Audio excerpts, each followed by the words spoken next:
The Sierra, a land of immense scale, rugged beauty, and wild water.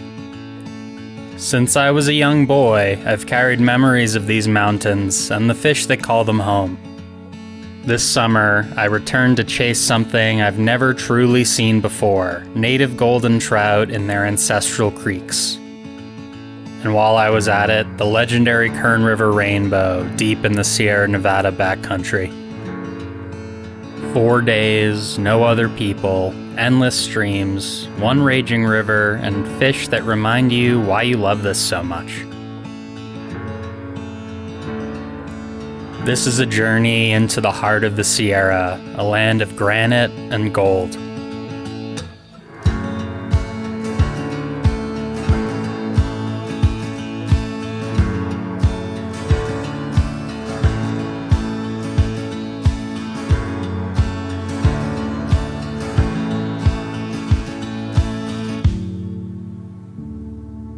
My name is Sam, and this is a Fly All Season story. Thanks for watching.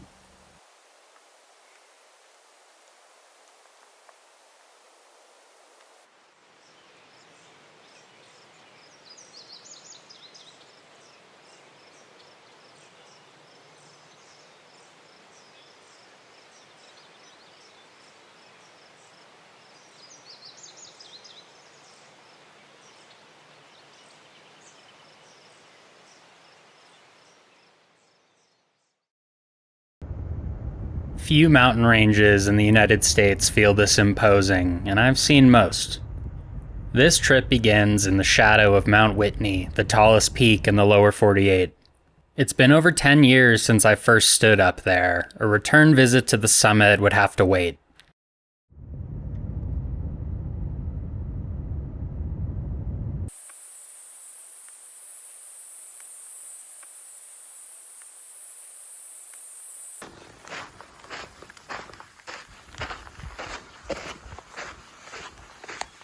Kicking off the first backpacking trip of the year with a nice 16-mile day. We'll see if I'm biting off more than I can chew. But I'm headed after another one of California's native fish, the golden trout, kind of the classic native fish. Normally I'm pretty, I don't normally give away exactly where I am, but if you want to catch a golden trout in its native range, there's only one place you can go, and that's the Golden Trout Wilderness. So that's where I am. And maybe I can check off another native fish while I'm here too. We'll see. But I got a pass to get over to start the day.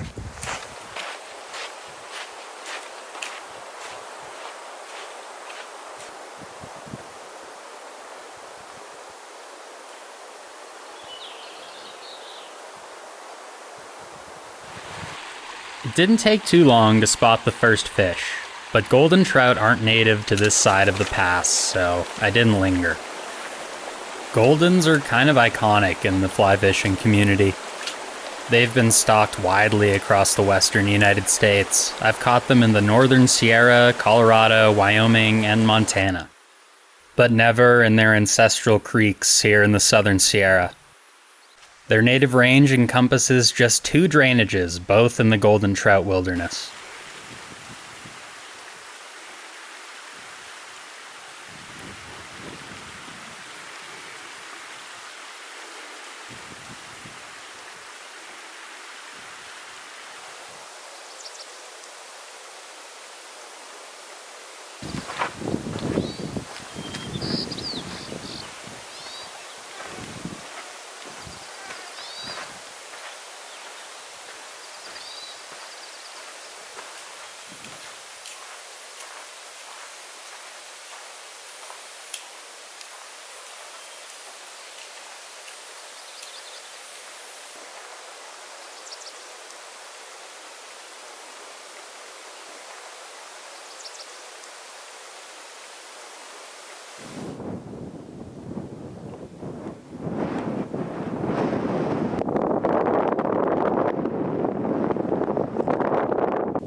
Wasn't too bad, but I'm out of shape, and I was pretty slow.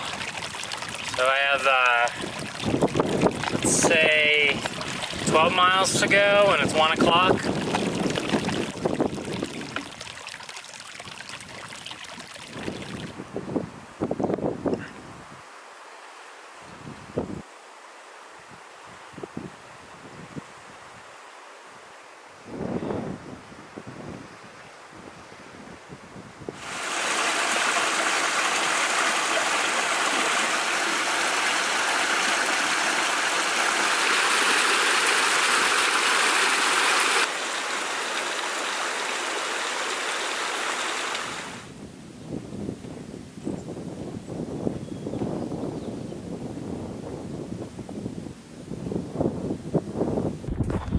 I know I said I was gonna do 16 miles today, but pack's feeling heavy, and I'm about to hit the first spot where I think there might be Goldens.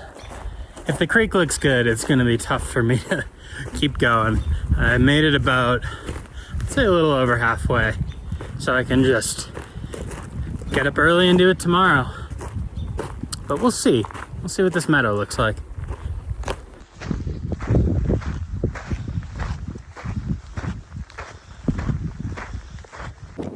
Now these fish are the real deal, native Goldens. But this was just a trickle. I was looking for slightly bigger water.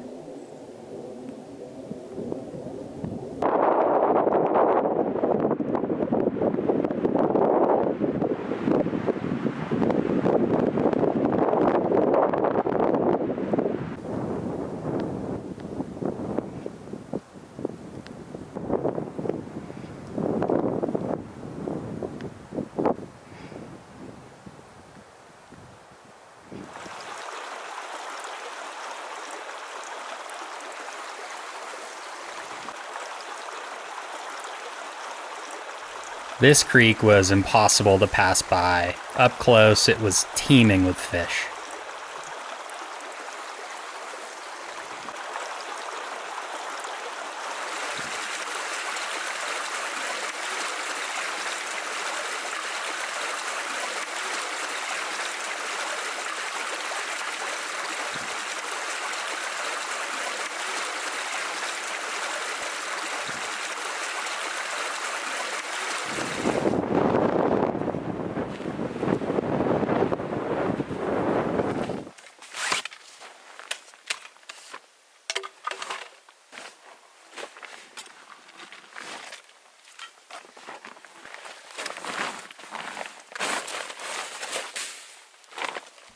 I found a promising campsite, though I didn't factor in the unrelenting wind.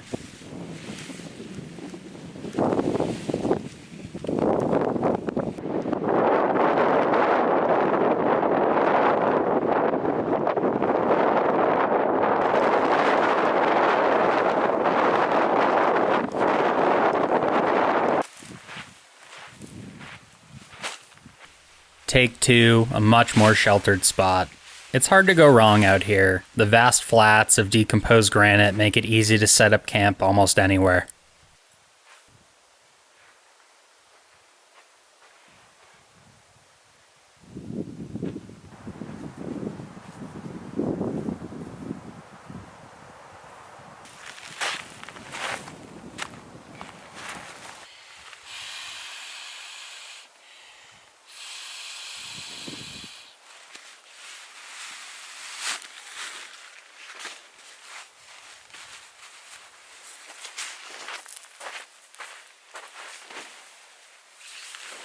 Yeah, in hindsight, 16 miles was pretty ambitious for my first day of backpacking this year with a full pack.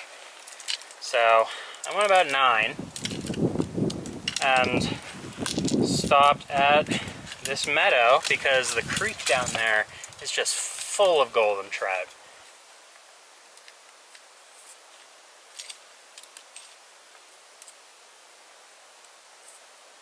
Perfect ant leaf cutter water if I've ever seen it. My favorite 3-weight rod was about to be tested.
First cast, first golden, bright and unmistakable, perfectly at home in this high mountain stream. It's estimated that golden trout have been isolated in these high Sierra creeks for around 70,000 years. The volcanic rocks and sandy stream beds on the Kern Plateau gave rise to their dramatic golden, red, and orange color palette. A subspecies of rainbow trout, they trace their origins to the coastal rainbow and steelhead migrating in from the ocean. Along with their close relatives, the little Kern Golden and the Kern River Rainbow, they form a small, isolated group of fish known as the Golden Trout Complex. More on that later.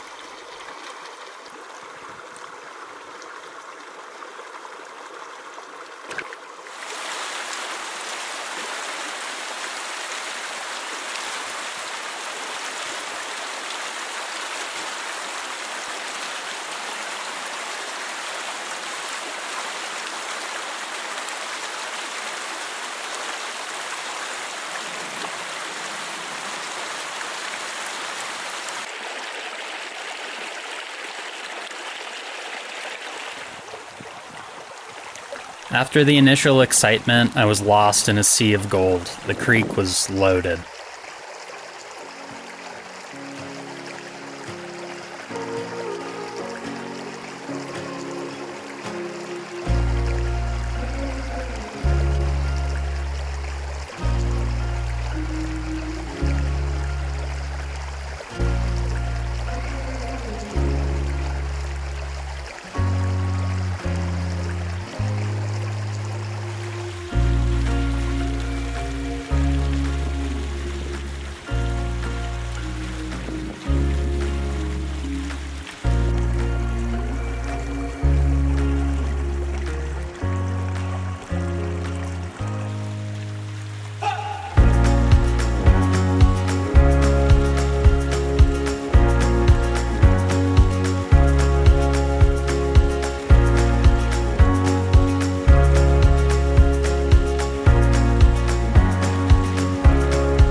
Tonight I'm making a pretty simple sausage, cheese, pepper, onion taco, I guess. I don't know, sausage taco. It's good. I just steam the sausages. I normally cook the vegetables too, but I'm lazy, so it's all getting thrown in and I'm gonna eat it and I'm gonna go to sleep.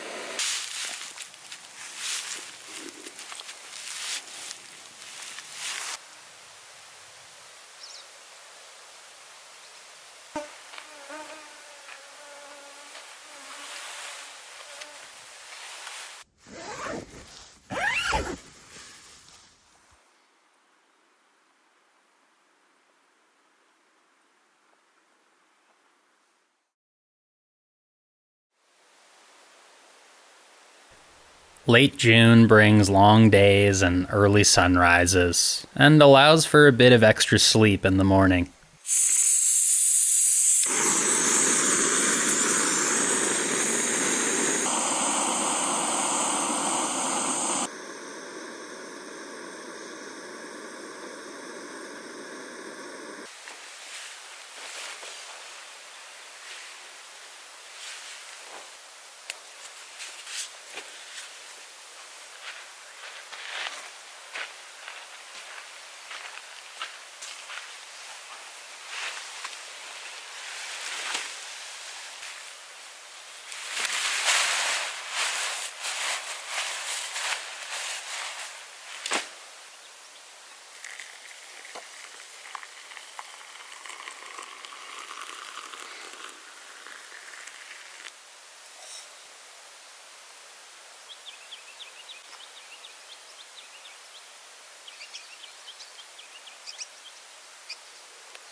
I sipped coffee in the morning haze, overlooking a new favorite meadow before hitting the trail.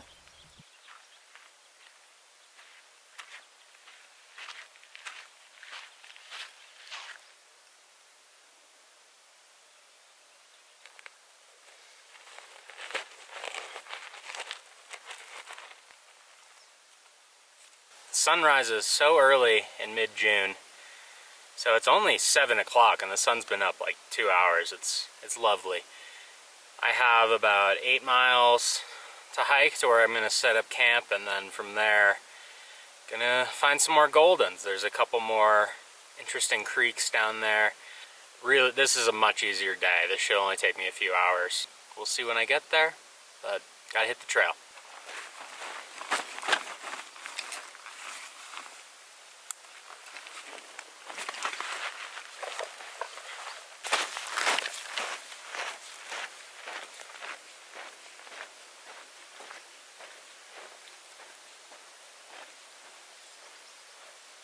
With plenty of time, I enjoyed the hike.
Just a couple miles left. It's hot out here. And I've dropped down from, I think, a high point of 11,000 feet to now we're getting to like 8,500. Feels like late summer, and it's June. Concerning. The sight of these old abandoned cabins told me I'd reached my destination.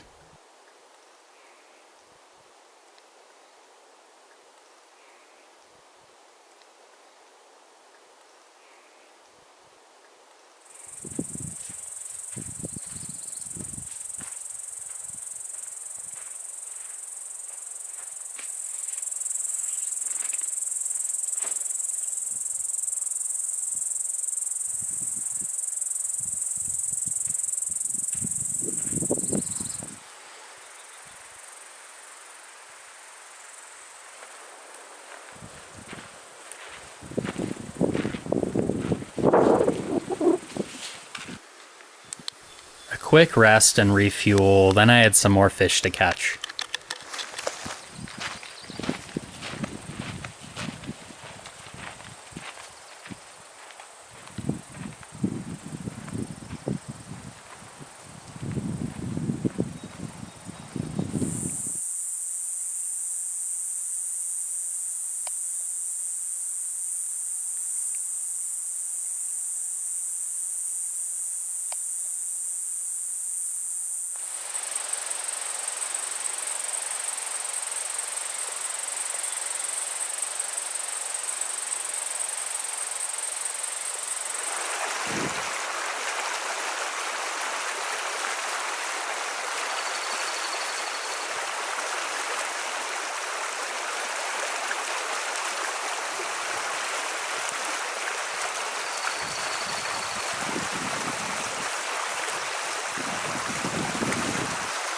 I'm at the creek right next to my camp. I figure if I'm going to catch any decent sized goldens, it's probably going to be here. This is as big of water as these fish have to live in their native range. As big as it gets, so I'm thinking the fish will be as big as they get too.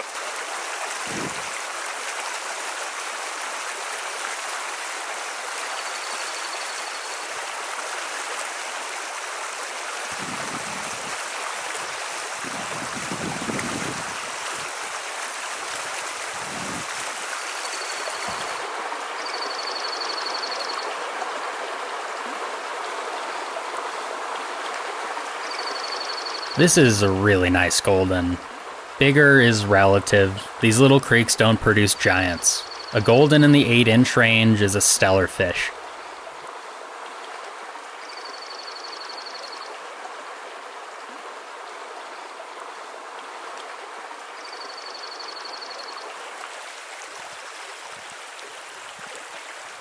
If I could design my ideal fishing experience, it would look a lot like this. Native goldens on a bluebird June day in the High Sierra.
Based on the fishing, it might appear like golden trout are thriving, and by some definitions they are.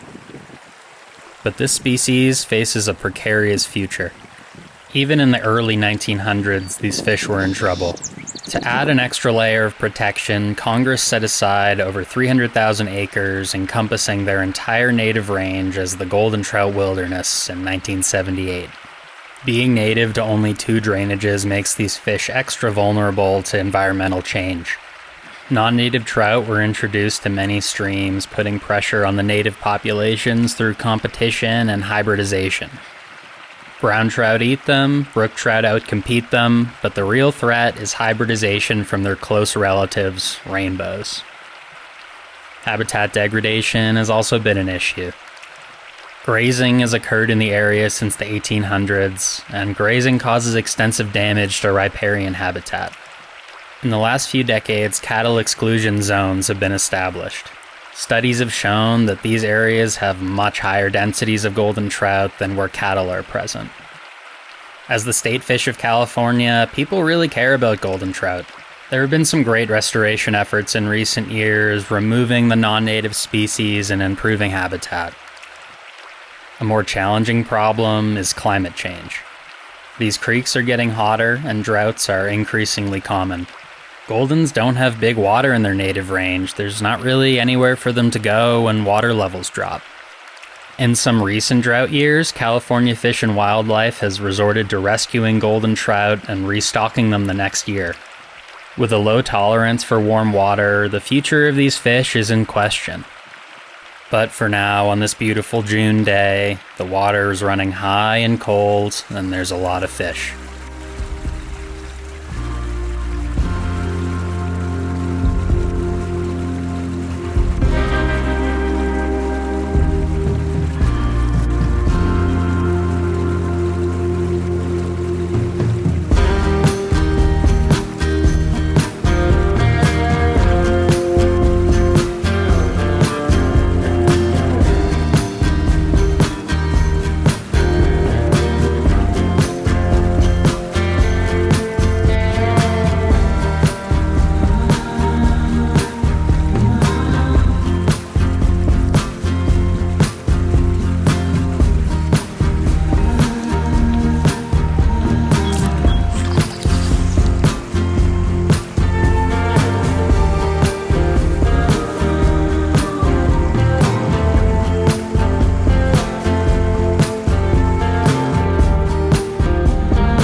Like the night before, the creek seemed to be overflowing with goldens. Size may have been modest, but the color, spunk, and aggression more than made up for it. At this fork, I chose the lower gradient creek. The slow, meandering pools were perfect for the goldens and conveniently closer to camp.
As the day turned to evening, I felt a deep gratitude for this place.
Another successful day. I think I've caught enough Goldens to last a lifetime. Can't really ask for much more than that. Tomorrow's a big day. Headed down 2,000 feet to a much bigger river. Looking for another California native, the Kern River Rainbow. We'll see. I'm a little worried it's going to be high.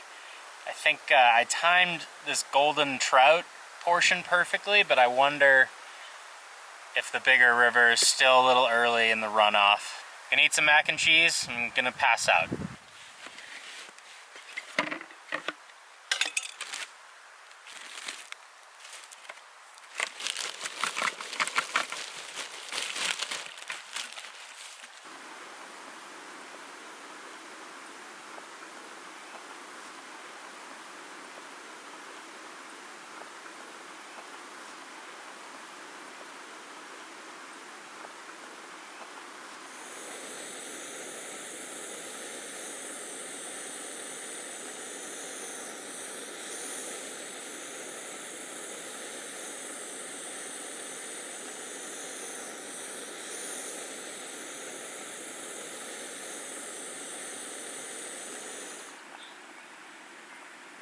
Another successful day in the books.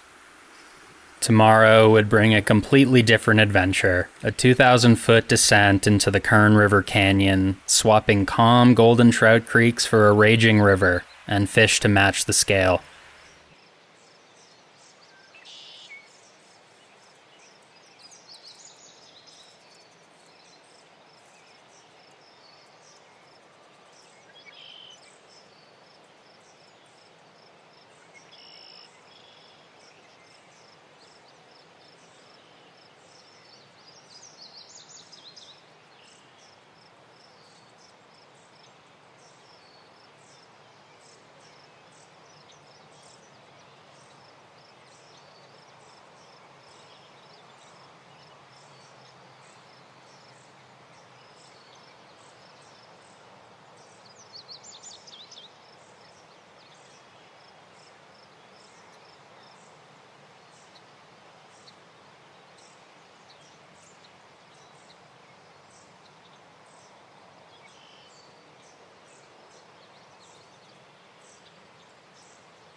As I descended, the ecosystem changed quickly. Sandy trails with twisted old trees gave way to dirt paths under massive pines.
This set of falls isolates golden trout from the main river below. Kind of mind-boggling, the geologic changes in the last 70,000 years.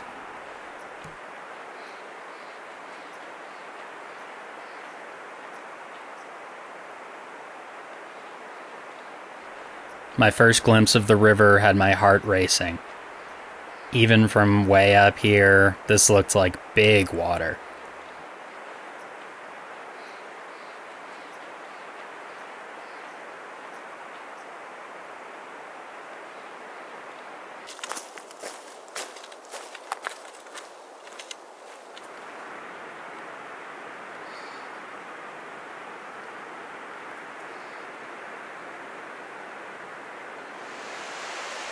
Finally at the river, the scale hit me.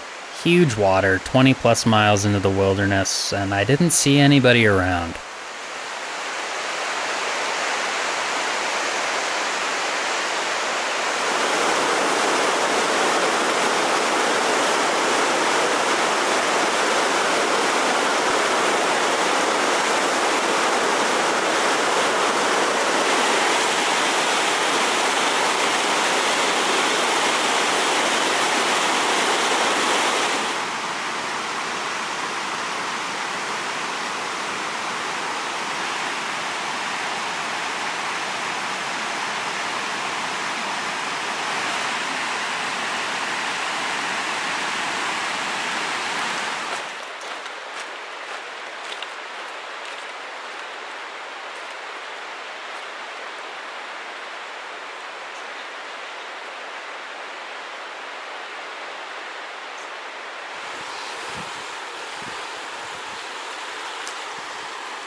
Okay, after about,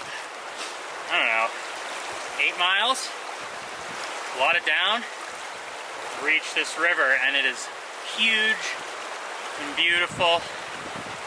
Feels really cool to be here. Let's see how the fishing is.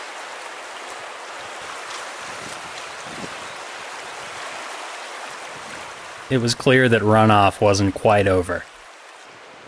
Crystal clear water made the wading manageable, though I wasn't crossing this river.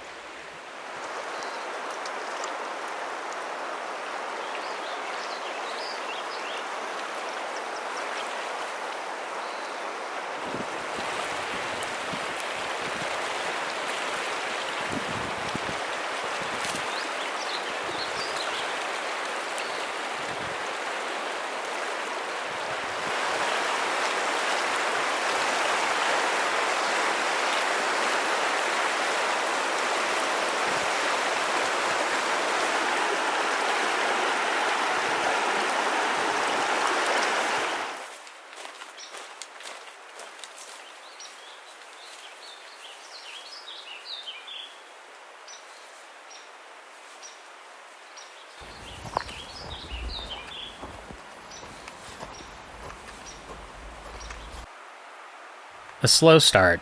High water limited access, but I covered as much river as I possibly could. Eventually, I spotted my first Kern River Rainbow.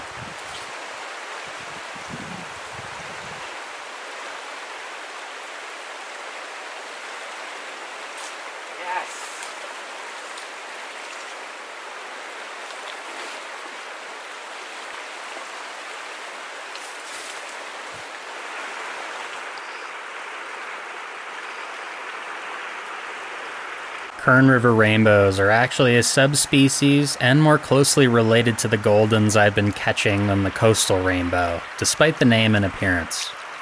The Kern River no longer reaches the ocean and hasn't for many thousands of years. But at some point, tens of thousands of years ago, water levels were high enough to allow coastal rainbows to migrate up into the Kern. They hybridized with the golden trout that had been isolated here, resulting in a unique species only found in this river and its tributaries. And unlike the isolated goldens on the plateau above, these fish get seriously large.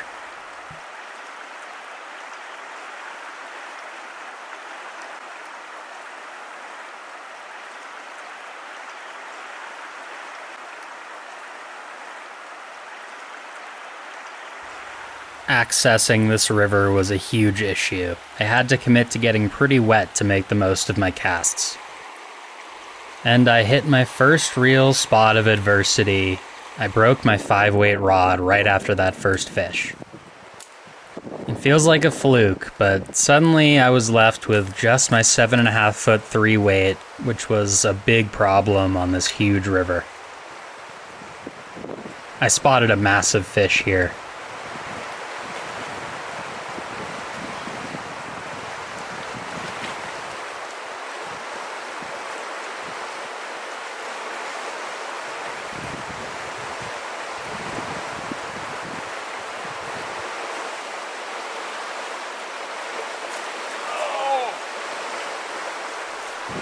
I'd like to blame the short rod for this missed hook set, but can I blame it for this one too?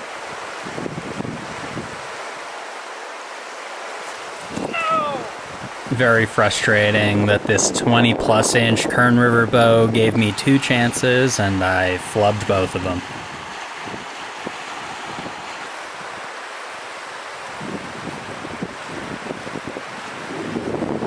The struggle continued for a bit. On the plus side, I was learning where the fish were hanging out. Side channels almost always held a fish or two. Unfortunately, the combination of strong upper teens rainbows and a huge runoff swollen river was manhandling my rod meant for small fish in tiny creeks.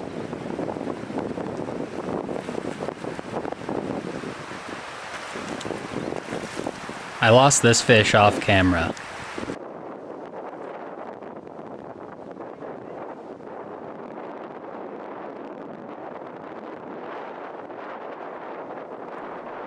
And I lost that one at the net. Both very sizable Kern River bows that would have had me leaving here a happy man. Morale had definitely dropped, but I'd hiked all the way down here. By now I was about 25 miles from the trailhead. I only had a few hours to fish before the 10-ish mile hike back up the canyon. So, no time to mope, I had fish to catch.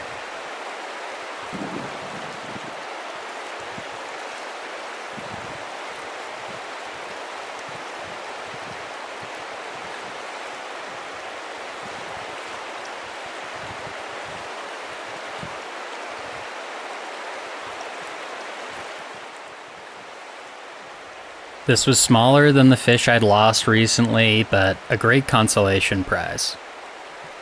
The status of the Kern River Rainbow is a complicated discussion, but I'll give a quick summary. Being native to only one drainage poses problems, even if it is a huge one like the Kern. Their actual habitat is in pretty good shape since it's mostly in national parks and wilderness areas. Cattle grazing is an issue in some areas, but not so bad. Fishing pressure varies, but at least in this section, the multi-day hike-in keeps most people out. The main issue, and this is a critical one, is hybridization. Hatchery rainbows have been stocked in the Kern and its tributaries for over 100 years. In the lower reaches, at this point, genetics are dominated by these hatchery fish. In the upper reaches, goldens have been stocked in some alpine lakes. As they wash down into the main river, they also hybridize with their close cousins. The long-term concern is that hatchery fish will eventually migrate up through the system and hybridize with the pure strains, while goldens from the headwaters will do the same headed downriver. Despite introduced species in both the lower and upper reaches, there are some stretches in the middle with relatively intact genetics. This is where I found myself. The fish I was catching are part of the last population with intact genetics in the main stem. Native fish, 20-something miles into the wilderness. Doesn't get much better than that. There are some intact populations and small isolated tributaries. These fish don't get very big, but if things go bad in the main stem, at least the genetics will be intact. Realistically, there's a high chance the fish in the Kern River will cease to be genetically distinct in the not-so-distant future.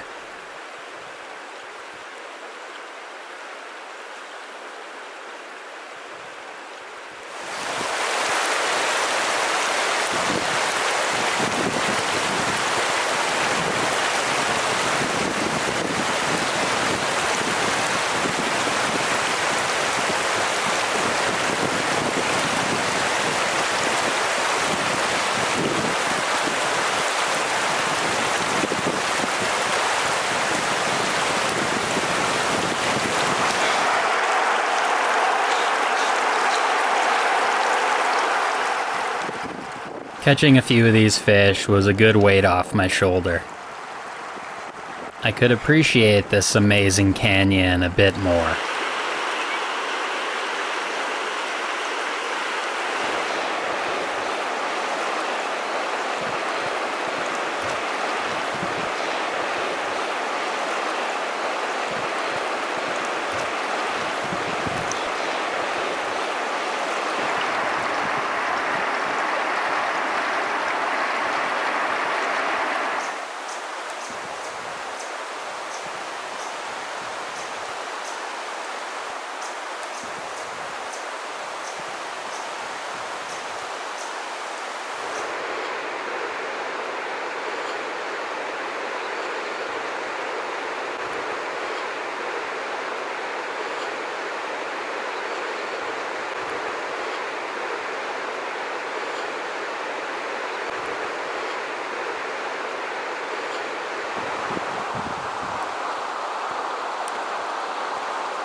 I was a bit early, but man, would a stonefly hatch here be something to see.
Another slow stretch, I just couldn't access most of the good water.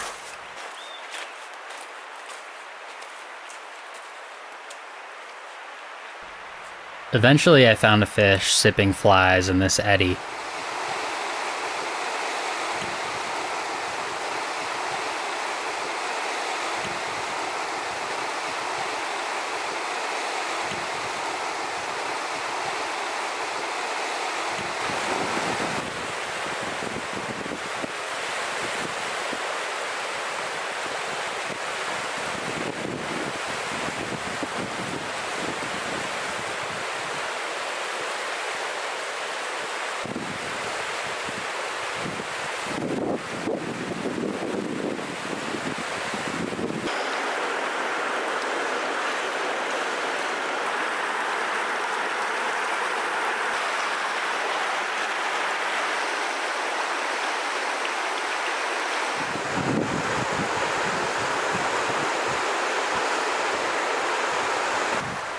I was losing light and moving further from camp. At the very last minute, I spotted a great fish in a side channel right near the bank.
Catching a native Kern River Rainbow of this quality this far into the wilderness is pretty great. Catching two, now that's special.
Okay, well that's the end of the fishing.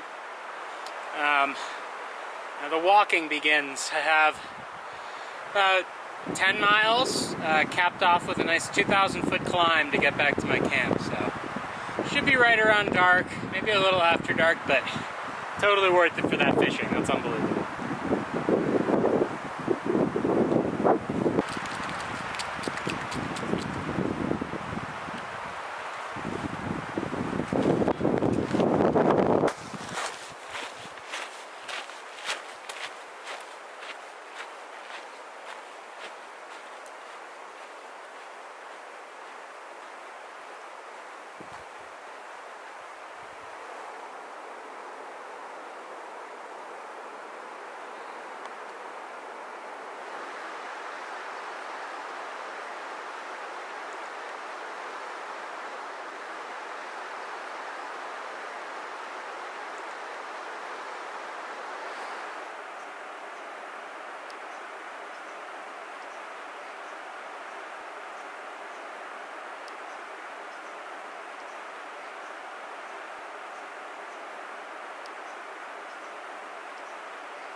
Leaving this canyon was tough. Not because of the hike. I mean, yeah, that was tough. I mean that my brief visit wasn't nearly enough. 5 hours of fishing didn't even scratch the surface. I knew I'd be back with some more time on my hands someday.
much better than when we came in. Time to start the long march out of here. 16 miles.